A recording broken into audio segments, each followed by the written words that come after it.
All right, screw the Heisenberg bullshit. You want to know about the real Albuquerque? This deep dive is going to get weird and surprisingly fascinating. We've got intel on this high desert town, the whole damn 9 yards. Yeah, Albuquerque's got a history, man. It's nuts. You think you know it from some TV show, but it's way more than that. Right, like way before Walter White was even a glimmer in some writer's eye.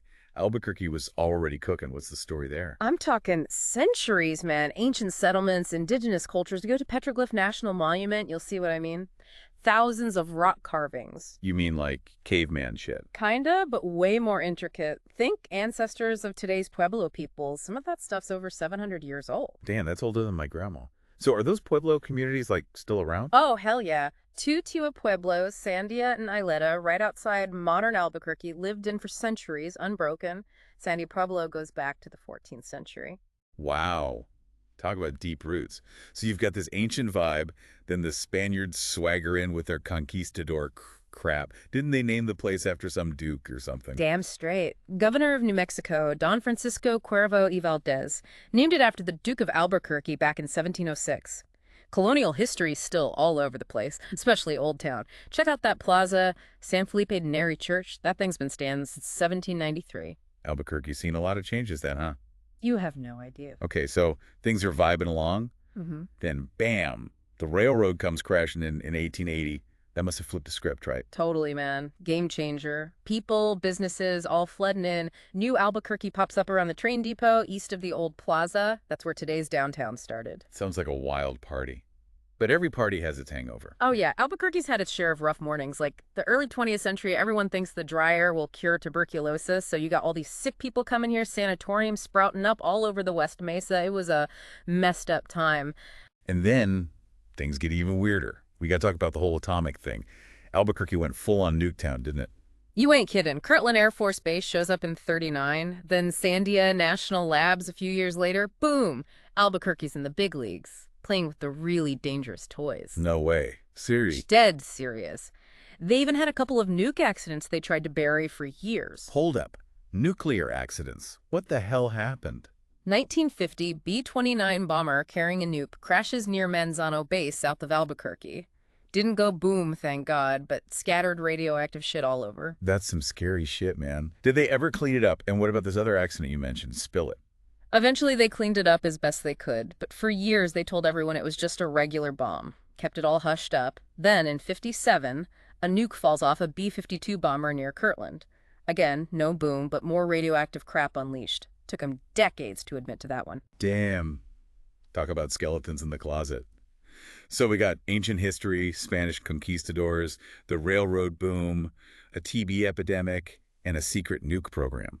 Albuquerque's like a magnet for weird shit, man. Anything else we got to know before we move on? Dude, we barely scratched the surface. Wait till we get to modern Albuquerque. Shit gets even crazier. Oh, man, I can't wait.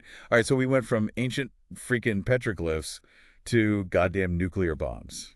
What's the deal with Albuquerque now? Is it still a radioactive wasteland? Nah, not a wasteland. It's more like, I don't know, man, a weird, awesome mix. Like a city trying to outrun its past, but also blast into the future. A sci-fi movie set in a Wild West town with some killer sunsets. Okay, that's a hell of an image. But seriously, what's the vibe now? What's going on in Albuquerque today? Think high-tech labs next to historic houses, art galleries, and old biker bars, and food that'll blow your mind. It's not just green chili cheeseburgers anymore. Those are still fucking amazing, obviously. Yeah, the green chili thing, we get it. But high-tech research, I always thought Albuquerque was like a sleepy desert town. What's up with that? That's where those stereotypes go to die, man. Albuquerque has a huge tech scene. They call it the technology corridor for a reason. You got Sandia National Labs still doing their thing, plus a ton of startups popping up like crazy. So is Albuquerque trying to be like some southwestern Silicon Valley? Are we talking self-driving cars cruising through the desert?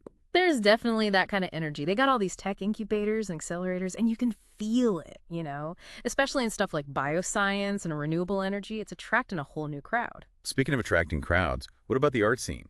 Albuquerque is supposed to be a little out there, right? Out there is putting it mildly. The art scene's blowing up galleries, studios, performance spaces everywhere. You can find everything from traditional Native American art to stuff that'll make your head spin.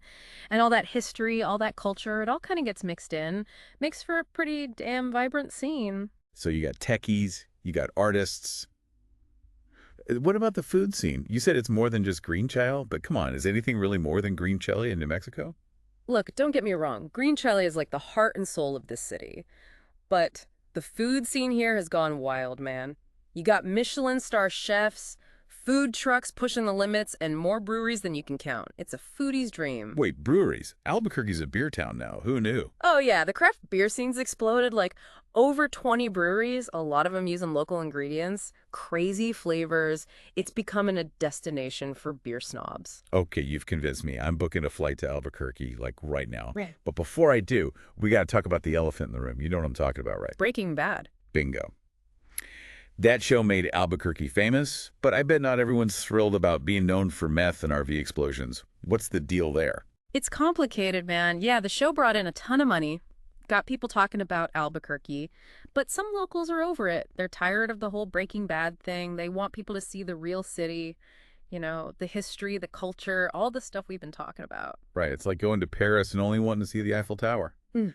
So, bottom line, what's the big takeaway here? What should people really know about modern Albuquerque? Albuquerque's a city that'll kick your ass and hug you at the same time. It's ancient and modern, beautiful and rough, hopeful and messed up.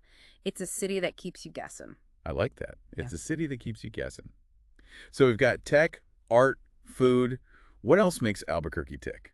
Okay, so we've covered a lot of ground, ancient shit. Spanish conquistadors, nukes, tech booms, killer art. But what about Route 66, man? We can't talk about Albuquerque without those cheesy-ass neon signs and roadside motels, can we? You're right. It's a big part of the city's story, especially for people who grew up here.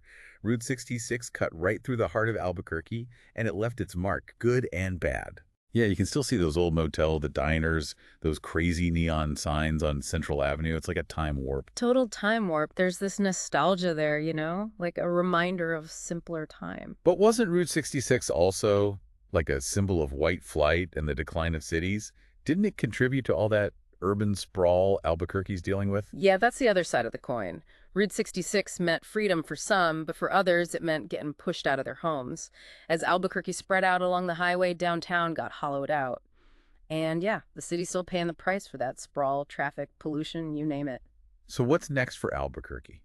Is it going to become one giant parking lot, or can it figure out how to be a better city? That's the million-dollar question, man. Albuquerque's at a crossroads. It can either embrace its history and culture and become a model for how to do things right, or it can screw it all up and end up like every other generic city. There's a lot of potential here, but it's going to take some balls to make the right choices. Deep, man. Deep.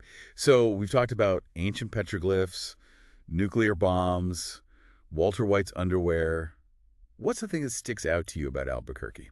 It's a city of contradictions, man. It's old and new, beautiful and ugly, hopeful and fucked up. It keeps you on your toes. I like that. A city that keeps you on your toes. It's more than just Breaking Bad and green shell cheeseburgers. It's a raw, messy, fascinating place. It's a city with a heartbeat, man. And it's got a hell of a story to tell. Maybe it's on the verge of something great. Who knows? All right, folks, that's our deep dive into Albuquerque. It's a city that's still figuring itself out, but one thing's for sure, it's a story worth watching. Keep your eyes on the Duke City. It might just surprise you.